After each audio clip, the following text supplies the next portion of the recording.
Hello everyone, welcome back to another video. Today we're going to be doing something a little bit different, and I'm going to be trying my hand at one of these popular versus style videos that you see floating around on the interwebs all the time.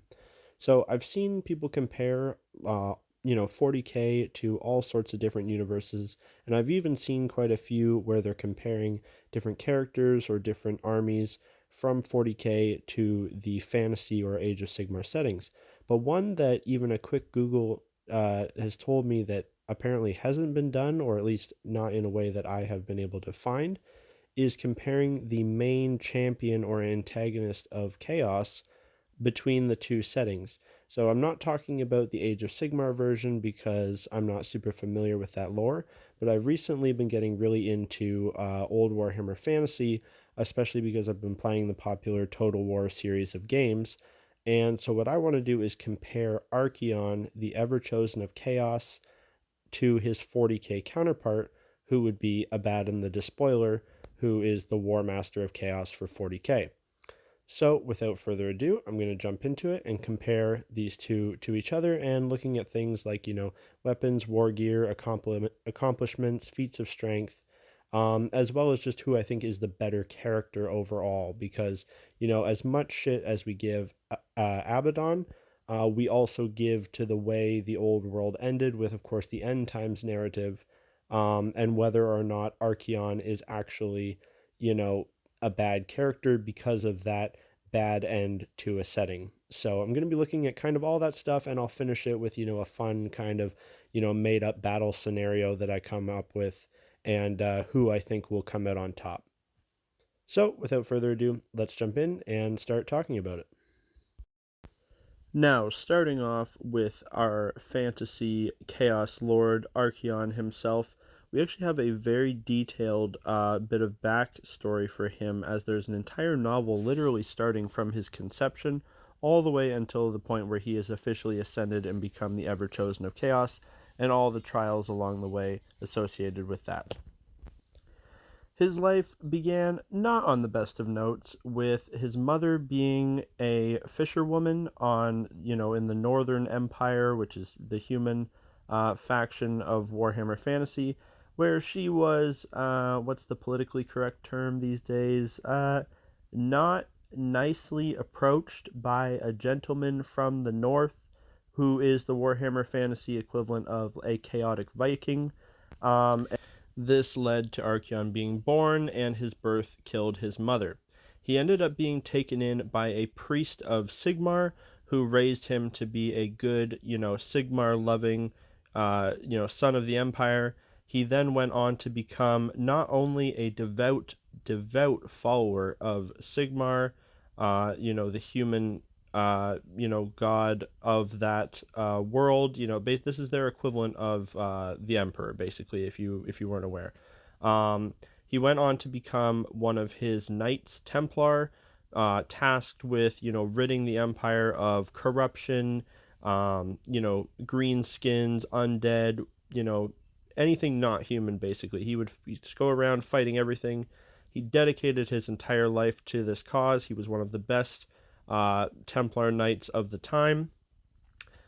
Basically, in the pursuit of this cause, he ended up getting a piece of warpstone, which is basically solidified chaos, stuck in his skull, replacing one of his eyes. And this basically, filled him with all, the chaos whisperings and whatnot.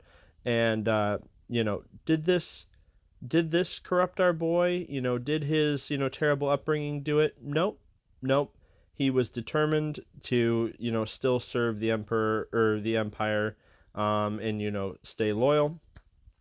One thing led to another. He ended up rescuing a girl who was carrying, some sacred tomes that she had saved from her, monastery that had been destroyed. And it turned out those tomes were none other than the scribblings of a madman who apparently predicted the end of the world and the being who would end it. As it turned out, the name of this being was Archaon. His name wasn't actually Archaon at the time. His name had been Diedrich Kastner. but he would become Archaon. That was the name he was foretold to take.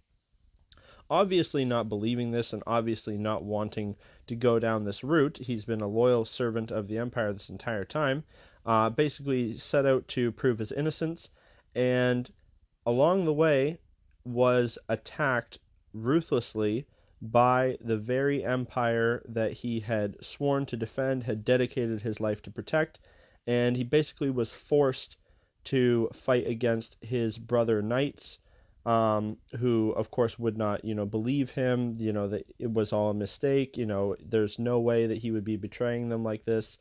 And unbeknownst to him, it was kind of too late.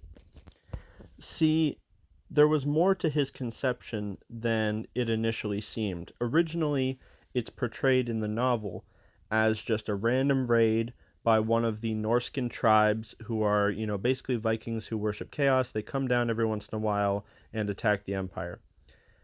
That man that assaulted his mother wasn't just a man. He was actually possessed by Be'lakor, the first demon prince of Chaos Undivided. So Archaon was actually the son of one of the most powerful demons to ever live. Now, up until this point, he had been living his life, at least as far as he knew, on his own. He wasn't he wasn't corrupted by chaos. He wasn't secretly doing evil things. He was genuinely a devout follower of Sigmar. He had dedicated his life to purging evil, and until he got that literal piece of warpstone stuck in his head that kind of set him on this path, he had lived his life the polar opposite of what he was to become. It turned out, though, that this was all part of between Be'lakor's scheme and the prophesized ending of the world. It was predicted down to the letter, this series of events, that it would be a son of the Empire who was a mix of northern and southern blood, who would become a great knight, who would then have a great fall. Learning all of this, having the very Empire, that he swore to protect turn against him, feeling like all hope is lost, does he still fall to chaos? Does he just accept it immediately and go, well, I guess I'm, the Chaos Lord of Evil now? No. He actually tries to take his own life. If I remember right, I think he does it twice. He actually tries to kill himself several times, and what is kind of unfortunate is he doesn't even know. This isn't even the first time, though, that he has died, because he is successful. However, the dark gods and Be'lakor have such a hold over him that they will not let him die. There is no escape for him. There is no hope for him. He basically is being forced on this path out of nowhere, going against everything he ever cared about, and now everything that he swore to protect is turning against him. He does take one last chance at redemption, because along the way, now you got to understand, this is a guy who, as far as he's aware, it's like his god is real. Sigmar is real. He is a real, tangible thing who can answer prayers. Here is one of his devout servants calling out for him in his time of need, begging him to, save him from this path he's being forced on, and he's just being met with silence. So he infiltrates the most powerful, most holy temple in the capital city of the empire to go to this most holy of places and stand before the statue of Sigmar and beg one last time for a sign, for anything, that he can be saved from this path. He goes there, he infiltrates the temple. He's, of course, surrounded by an entire city worth of people that now want to kill him because they all believe he's the herald of the end time. He infiltrates it, he gets to the statue, he begs for forgiveness one last time, begs for help one last time, and is met with silence. And at that point, between the chaos artifact that's lodged in his skull and feeling like he's been absolutely betrayed by the god that he thought, would be his salvation, he does accept his fate at that point. This sets into motion a absolutely epic quest that spans several hundred years, if not several thousand years. I could be mixing up the timelines. Don't ask me for exact, you know, made up dates and times and things because I don't remember. It was a long fucking time. Basically spanning the entire world, going in and out of the realm of chaos, going all the way to the north, traveling the seas everywhere in search of 6 relics of chaos that would officially allow him to become the ever chosen and gain full control over all the powers of chaos. But it's not he kind of accepts his fate, but it's in a way that it's like, well, you know what? Fuck my god that wouldn't help me in my time of need. Fuck this empire that turned on me when I've done nothing but serve them my entire life. But also fuck chaos and fuck the chaos gods for putting me in this situation. And any chance he gets to take a shot at them or kill one of their champions, he takes it. He does not give a shit. He's in it for him, and he's basically, all right, if nobody's going to help me and nobody's going to, they're going to force me into this, then we're going to watch the world burn and I'm going to be the one to burn it down. Basically the mindset he takes. It's not perfect. It's not the most, epic, fall to chaos ever. There is one little other part, which is that he's had 2 companions this entire time. His last 2 holdouts of humanity. And that was his adopted father, the priest, and also the girl that he rescued, who had the tome originally. They accompany him on the majority of this journey. And basically, as they start to lose their humanity, he loses more and more of his. The father, if I remember, ends up kind of going insane and eventually being killed, and that's a huge blow to him. And he's basically left with just this woman who he actually comes to love, in sort of a weird way. And she's kind of his last thing that he cares about a little bit. And then it turns out at the very end that she was even being corrupted by Bellicor as well. And so that was the final straw, the absolute last little thing that he had that just tips him right over the edge. And it's just scorched earth at that point. So that's his fall. Like I said, it's not absolutely perfect, but you can see the motivations. You can see how somebody could end up on that. I mean, he literally did try several times to kill himself or to just like give up. But now let's compare that to Abbadon. So Abbadon, basically, he's a space marine. He started off as all other space marines do. He was from the world of Chthonia. He's, of course, a part of the Luna Wolves, which is Horus's legion.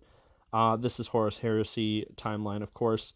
Rose through the ranks, became one of the most respected and, fearsome warriors of his legion. And this is where basically it's not. This is a lot of the people's problem with the Horus Heresy in general, and especially like people like Abbadon. He didn't really have like this like epic long fall arc with a ton of justification. It was basically like his dad fell to chaos, Horus, and so he went with him. He like jumped headfirst into the Kool-Aid with him, the chaos Kool-Aid. Um, he had the same issues as Horus. He was a warrior. He felt like the Space Marines should not be serving, human lords. He felt like they should be the rulers of the galaxy. He felt abandoned, as many of them did when the Emperor left the Great Crusade. But it kind of like the Horus Heresy is amazing. It's an amazing series of books. But the whole reasons for falling to chaos and going that far, it always feels a little bit weak. It feels kind of like people being like kind of whiny, like, dad left me, or like, dad didn't share the secrets with me. Well, I'm gonna, you know, shove demon tentacles up my butt now. And like, that's kind of how it feels. But uh, as a character, Abaddon is a little bit better than that. He was not like a whole hog on like the disgusting chaos stuff. He basically, he follows Horus. He participates in the Istvan massacre. He fights a lot of, pretty other legendary Space Marine characters along the way. He participates in the Siege of Terra. He has some great scenes there. He does almost die several times. He does get beaten by different Space Marine characters. I know at the Siege of Terra, he came very close to death, and also his one big plan to infiltrate the palace gets thwarted, and that almost kills him. But basically, after the Horus Heresy ends, all the legions are, the Chaos legions are scattered. They're infighting. They're all broken up. They all kind of flee into the Eye of Terror, and Abbadon basically just kind of goes off by himself for a long sulk and just kind of leaves everybody to their own thing. And more or less, he has a long think, and he has some revelations about like the nature of chaos, and you know what it's going to take to win, and the state of the forces of chaos. And it kind of comes across as like he's chosen to lead the forces of chaos basically because nobody else can. Like everybody else is kind of fucking losing their minds. They're all fighting each other. They're all squabbling over little things, or they've devoted to one god or another, so they can't really lead the whole group in any sort of united way. So basically, after his long, pity party, he comes back and begins to rally one by one the different war bands and groups and, shattered legions into a cohesive force called the Black Legion. Now, he never fully gets all of Chaos behind him. That's an important distinction. Like each of the Chaos Primarchs, while they do help him from time to time, and they do like kind of pledge some sort of allegiance to him, they're kind of just always doing their own thing. He can call on them to help, but Chaos in 40k is very not unified. And so he has his Black Legion, which is unified. Although there is constant power struggles going on in there. There's always people that are out to take his spot. But so since then, he has been launching his Black Crusades, little by little, wearing down the Imperium's defenses. He shattered Cadia, which created the Cicadrix Maledictum, which split the galaxy in half. So he's been up to some big stuff ever since then. But so, without going too much further into it, basically his fall to chaos was kind of just, well, Dad went, so I'm going to. And then his ascension to being the leader was kind of just like he was the only man for the job. Now, his books are very good. He does go on some pretty epic quests to, claim his various relics and rally the different forces that he needs. But it kind of feels like they were kind of putting a band-aid on a character that was kind of a joke up until that point. But they're still pretty good. And so overall, I think I would have to give like the reasons for fall and the journey to becoming the leader of chaos. I'm gonna probably have to give that to Archaon. I'm not gonna come up with some sort of a number rating or whatever, but I think his fall was a little bit more interesting. It was a little bit more unique and justified, and just made for like a bit better of a character, in my opinion. Although I know like Abbadon's with his new books, it's not too bad, and I know a lot of people don't like him, and I know some people do like him, so that might be a little bit of a hot take on my part. Now, let's get into war gear. We, of course, can't have any sort of a versus thing without at least knowing what our people are rocking with here. So, for Archaon to start off with again, first let's talk about his armor. He is wearing the armor of Morgr. I might have said that wrong. Don't at me. I don't care. And basically, it is the armor of the first ever chosen of Chaos. It is described as being near indestructible to all but the most powerful attacks. In his novels, basically he is able to just solo whole armies of lesser warriors. And when I say lesser warriors, these are things still like, big jacked chaos champions with huge two-handed axes. You've got Empire with their, firing, muskets. You've got cannons, balls flying around. You've got crazy demonic creatures and monsters of all different shapes and sizes. And basically, through all of that, he is fine. Doesn't matter if it's orcs, undead, dwarves, elves, humans, whatever. He will just massacre them without really being able to take much damage at all. It basically takes like a raid boss level character with some high tier like magical weapons or gear. For example, things like Grimgore, the absolute overlord of all orcs ever, who was also imbued with like the very essence of one of the winds of magic, which was just kind of a crazy power boost, and being blessed by um, different gods. Things like Be'lakor, who of course is one of the most powerful demons in existence. Things like that are able to penetrate the armor and hurt him. But so what I'm saying is that it takes a lot. It takes like a very powerful being wielding powerful magical weapons to actually hurt this guy. Next, after that, and I should say, he has 6 relics in total, and that was his whole quest thing that he had to do, was to get those. So he's got the armor. Part of the armor is the Helm of Domination. And this is kind of a two-parter because inside of the helmet, which is that third eye you can see, is called the Eye of Sheridan, and they kind of go together. So the helm it's just like his absolute, symbol of authority. It gives him absolute control and leadership over all forces of chaos. Like, absolutely no question, any forces of chaos will follow him. They will submit to him because he has that crown. It also allows him to like see the hearts and intentions of all those around him, so he can see if somebody's would betray him, or basically like if they're cowardly or whatever. He can see that with the helm. The eye part of it allows him to predict the future, basically meaning that whether it's in combat or planning a battle, he can foresee what's going to happen, similar to different 40k characters that have the gift of foresight, which makes him an incredibly powerful duelist when he's able to see attacks coming. Then on top of those, he has the Mark of Chaos, which is the actual like mark that's on his forehead under the helmet, and that gives him the blessing of all 4 chaos gods, so the blessings of Nurgle, Khorne, Tzeentch, and Slaanesh in equal measure. He then has his Steed of the Apocalypse, Dorgar, which it might look like a giant shadowy warhorse, but is also an extremely powerful demon, and it's described as being able to basically, run around the entire world, run in and out of the realms of chaos.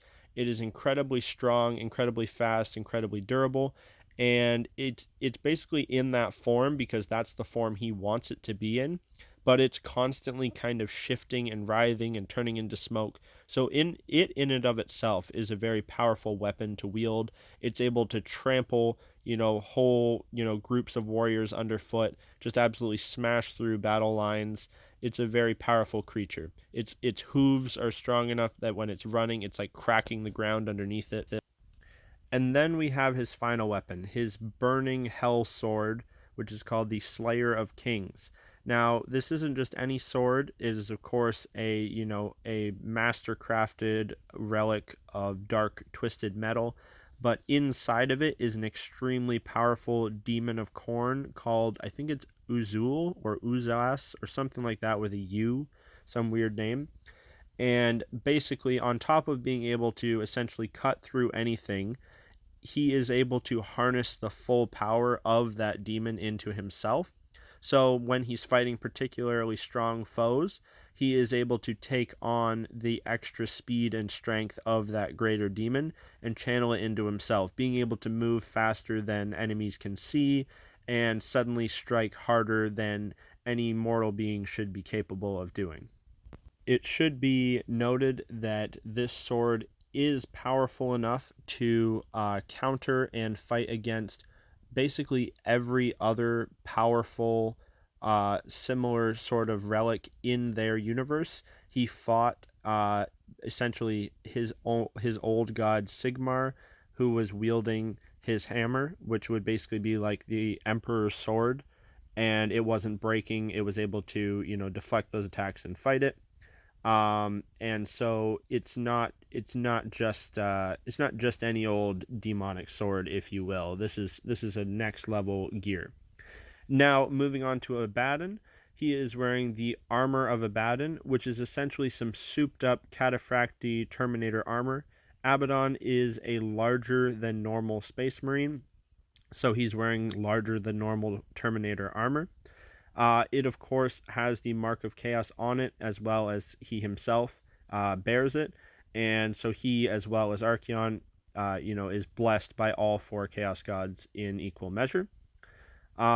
as part of the armor, it does have a bit of a force field to it, which means that generally Abaddon is quite resistant to ranged attacks. And that's just kind of the excuse for it to be, this is the big, head honcho character. You got to fight him in melee. You can't just kill him by shooting him. So generally, you gotta melee the guy. If you try shooting him with stuff, it's generally going to be reflected, if not absorbed by the Terminator armor, which is, some of the most durable, tough armor there is, and his is going to be, the best version of that. Generally, in lore, it takes something very strong or powerful, like a large Tyranid, an orc war boss, something that using a magical weapon or a psychic weapon to be able to pierce or crack or break that type of armor. Now, for weapons, he is wielding the Talon of Horus. So this is his old Primarch's original weapon. It's a giant power claw with a storm bolter built in. So the storm bolter is, of course, firing bolter rounds. These are mass reactive, explosive rounds, able to shred through, lesser enemies. And then the Talon itself was used to kill, allegedly, another Primarch, and has been shown to pretty easily punch through, other Space Marines that he will be fighting. In his other hand, he wields Drachnia, which is it's a demon sword, but it's more than that. The sword itself is actually the demon, and it's not just any demon. It's one of the most powerful demons in the setting, probably comparable to Be'lakor, if not maybe even more. This demon actually fought the Emperor in the Webway and was able to wound the Emperor, and the Emperor himself is unable to kill it because they are kind of counters to each other. One is the maker of empires, and one is the ender of empires. So the Emperor turned the demon into the sword to trap it and make it less dangerous. So now Abbadon is wielding this demon sword. And again, this is shown to easily cleave through Space Marines and, have some kind of warping effects around it. There's always like smoke and, warp fuckery going on around it. But basically, it's a crazy demon sword, not too dissimilar to the Slayer of Kings. Now, in terms of like armor and war gear, I'm probably gonna actually rate these guys pretty even to each other. Although there is certainly a joke to be made that Archaon wins simply because he is actually wearing his helmet, and one lucky shot to Abaddon's head, and he's done for, whereas Archaon will be protected. I think both their armor is probably quite similar, although it could be argued that maybe the 40k armor is better, although we can honestly say that like basically the two settings have a lot of similarities, and there's actually a lot of crossover. Like a very big strong orc from Age of Sigmar is very comparable to a big strong orc from 40k. A greater demon from Age of Sigmar comparable to a greater demon from 40k. There might be slight differences, but like in general, a very big strong orc can get on top of a Space Marine and Terminator armor and puncture that armor eventually, or rip his arm off eventually. It might take more than one or whatever. A greater demon can smash a Terminator armor apart if it gets the chance. And that's kind of so both of these armors have been shown to resist that sort of thing. And specifically, Archaon has had many times where he's fighting those sorts of enemies and the armor holds up. So I would put it pretty on par with Abaddon's. You might say that Drachnian is it might be a stronger demon sword than Archaon's demon sword, but we haven't really seen Abaddon be able to draw the same power from it that Archaon is to actually enhance his physical abilities. Um, and we have seen his sword be easily able to counter the strongest weapons and things of his setting, such as Galmaraz, which is Sigmar's weapon, which would be comparable to the Emperor's sword, which I would say that Drachnian is about there as well. Like a top tier piece of gear from 40k could probably, it would at least deflect Draknian. Like, I don't think there's anything saying that if he were to fight Gilman, I don't think Draknian just chops through the Emperor's sword. I think they would, be able to clash back and forth. So Draknian might be slightly better, but I think they're close enough that they could have a good fight. The Talon of Horus is a very good weapon, but Archaon does have the Steed of the Apocalypse, Dorgar, so he basically has a whole extra entity fighting with him and able to dip in and out of the realms of chaos, pop out unexpectedly, apparently run fast enough to run across the entire world. So yeah, I'm going to put them fairly evenly matched. Some have slight advantages over the other. Now let's talk about actual feats of strength. And basically what I hope to do with this spot is I'm going to talk about some of, the biggest battles and, most epic encounters these characters had in their settings to kind of get a sense of how they would fare in some of these more important engagements. So for Archaon, his number one is going to be his showdown probably with Be'lakor, but let's go further back than that. Let's go even back to before he was the Everchosen, when he was just a straight up mortal man with just a normal suit of armor and sword. When he first got that warp stone stuck in his head, that was him charging in and soloing an entire war herd of beastmen. And they weren't just the like run-of-the-mill like rabble beastmen. They had at least one minotaur, might have been a Gorbel. They had some chaos warhounds with them. They had at least a handful of like champion beastmen, and he went in and just solo fought all of them and won. It's not clear exactly what the numbers are, but just from reading the passage, I'm gonna guess it's somewhere between 20 and 50. So for their world and for that setting, any one of those beastmen would be a match or more than a match for like a normal mortal man. Like if you had one of those beastmen and you had like a farmer that picked up a sword, the beastmen would probably win, or it would be, like a good fight. And then some of them were significantly more than that. These were like champions or leaders. He went in and fought between 20 and 50 of them by himself, including their champions and the giant Gorbel Minotaur. It's not clear what it is. It's just described as a giant bull-headed monster. But because it was by itself and there was only one, that lends me to think it was probably a Gorbel, which we're talking about like a 10, 12 foot tall giant freaking monster. And he was going toe to toe back and forth with this thing, getting thrown across the arena, smashed into rock pillars. And when they locked blades, like he was all but able to hold it back on his own. So we're talking about a giant, jacked beast of a man just going in freaking ham. Then when he went to the Sigmar Temple to try and, get one last shot at redemption, he then eventually ended up, when he finally said, fuck it, I'm going to Chaos now, he basically tried to solo the entire Imperial army.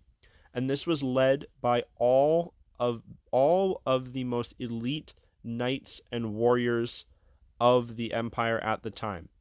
Again, it's not clear exactly how many it was, but we're talking about a massive, massive like church cathedral hall, and it was being filled with warriors. And he was killing so many of them that he ended up standing on top of a mountain of their armored corpses. These were all champions of Sigmar, wielding legendary armor and blades, blessed by their holy priests.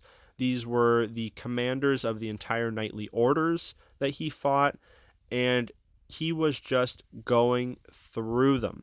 They ended up basically leveling half the temple, firing cannons into it, and he was getting overwhelmed. He literally like locked in a press of bodies where he couldn't even move and swing his sword anymore, and was just getting stabbed and cut and beaten. And he ended up being saved by some followers of Chaos. And I think at that point he died again and then came back again. But he was essentially soloing that entire army pretty successfully. It's unclear again how many exactly he killed, but it gave the impression that it was a lot. I'm gonna guess 50 to 100 champions of Sigmar that he had killed before he was going down. And this is when he was still a mortal normal man. He was beginning to feel like the tickle in the back of his skull of chaos, like the little, brushings of it, starting to come in. But wasn't blessed with any of the gifts. He didn't have his legendary gear. That was just as a man. Now, throughout his journeys, he fought every manner of beast, creature, demon, chaotic worshippers, men. He was shown to be highly resistant to like Tzeentch sorcerer magic and spells, able to just basically willpower freaking head down, truck through it. Um, he was shown to, grapple with beasts, much stronger than himself, like manticores and things, and able to, basically manhandle them and wrestle them. This is as he's being blessed with the powers of chaos. Um, and at one point, I believe it was when his original steed finally died, he entered a rage, and it was said that he was killing hundreds of demonic creatures that had killed his steed on him. Now, when he finally had his showdown with Be'lakor, this was like a full-blown like anime tier battle. They were basically hitting each other hard enough to launch each other across a mountain valley, like boom, hit the guy, go flying all the way into the other side of the cliffs, gets back up, hits the other guy. And their blows were cracking the stone around them. It was, the battle could be heard, for so far away. And it really was just this is the one of the most powerful demons in existence, and he was basically going like shot for shot with it, and ended up, I think he killed it with its own horn that he like ripped off its head, stabbed it through the chest.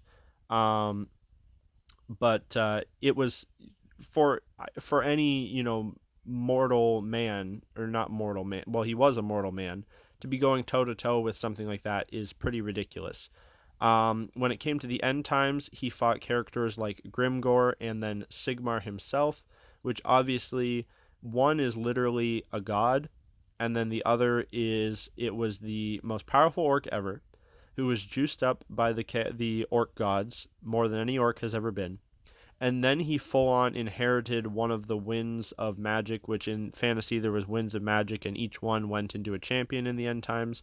So basically, he was like an orc demigod, and Archaon was able to go blow for blow with him. And that was that was one of the times where he tapped into the power of the sword, because he did get his third eye broken by this orc with a headbutt.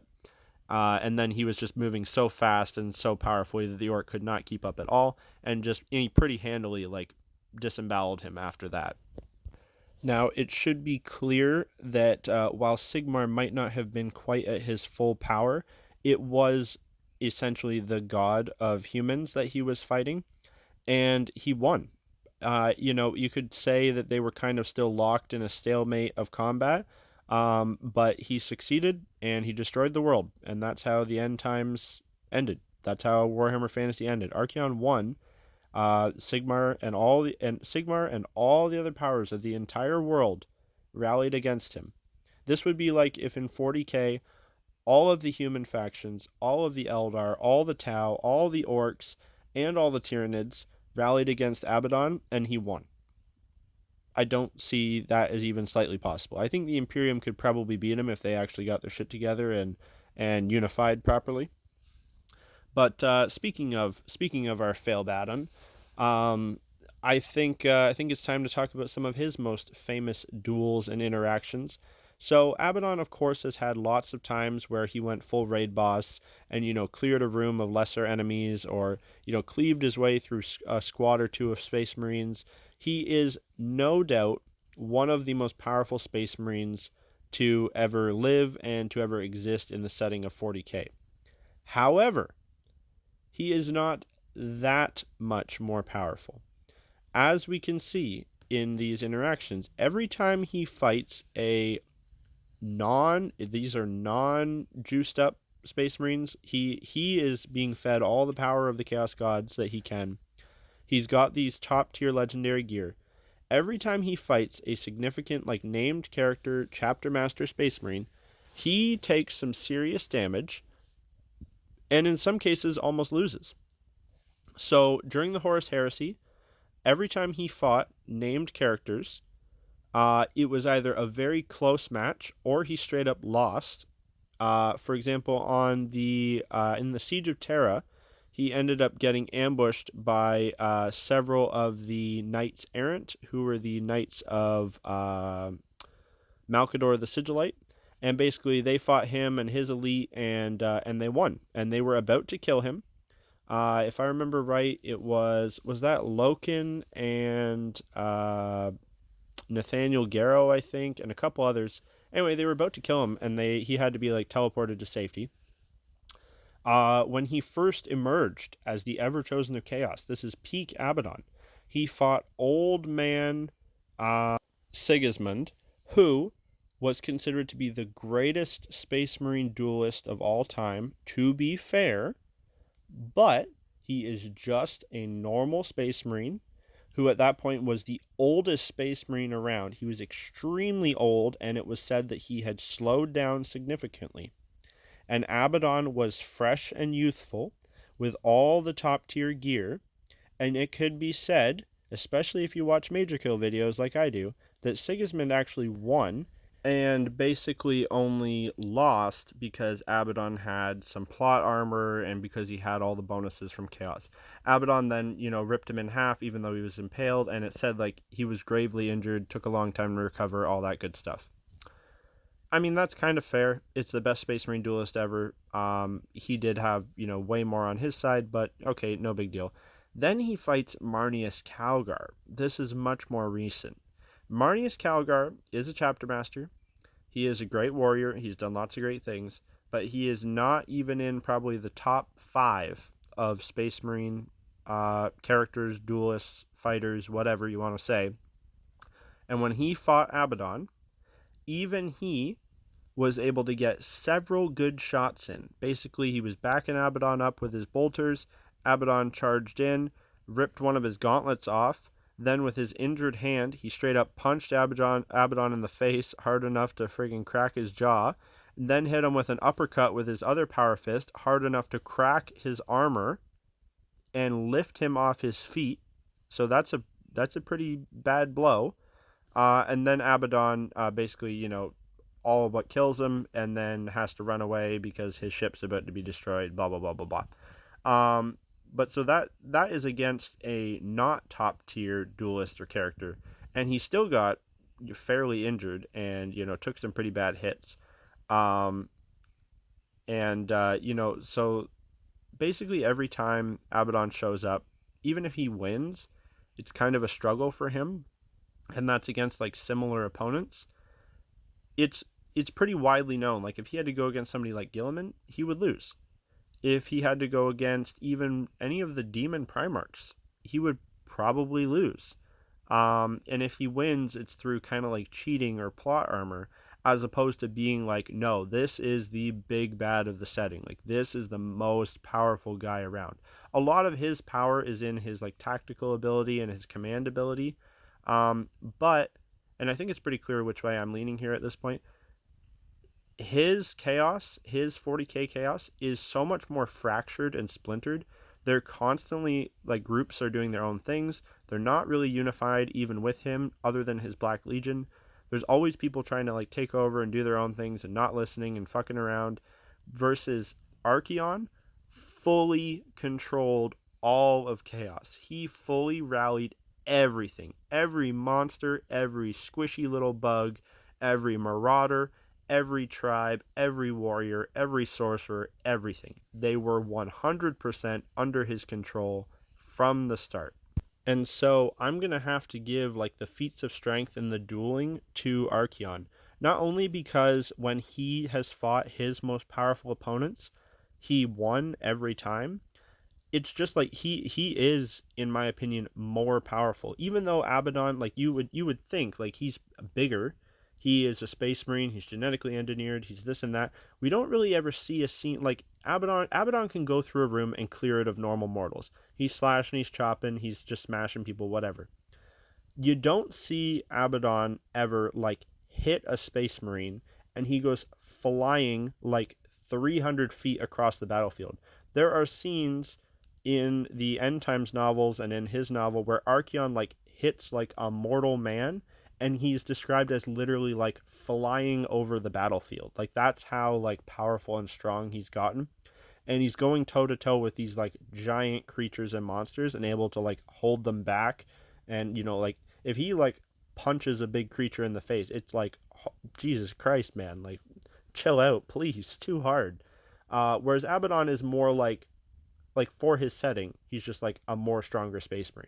Whereas Archaon at this point is like basically a little god. But I think that is more than enough talking. This is one of my longest videos ever, although it has been quite fun to make. Let's see what a situation, a scenario where these two cross paths would look like. Imagine Abbadon sitting or standing, on the edge of a battlefield, a fresh victory for the Black Legion. Suddenly a portal opens up behind him. As he's looking through it, something comes flying out of it.